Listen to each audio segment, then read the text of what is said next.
เดี๋ยวปล่อยมือได้ครับหล่อนนะครับโดนแล้วนะครับโดนปลาไหลแล้วนะครับ หลังจากขุดกันมาประมาณเกือบชั่วโมง น้องพุทธนั่งเรือ3 วันแล้วนี่โดนแล้วครับโดนแล้วครับ ขุดมาแล้ว3 เดือน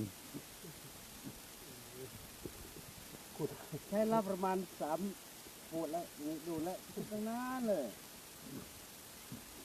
นี่โดนแล้วลึกมากเก่งมากโอ้ยมากเลยนี่เจ้าขมังเวทดูมือนะลุงจะยึดใจมาโยน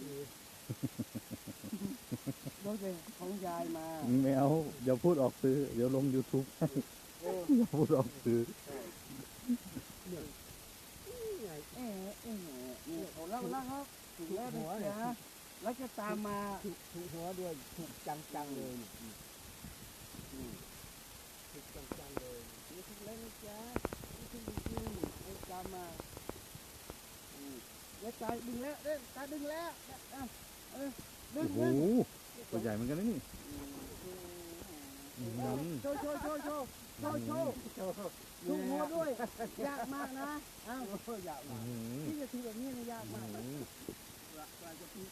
ถ้าถูกนี้ยากมากเลยเดี๋ยวจะอาชีพนี่ลุงหัวนะครับแจ๊ครับตัวแรกครับของวันนี้ตัวแรกได้สวยงามมาก นี่อะไรก็เลยกัดคอสวยมาก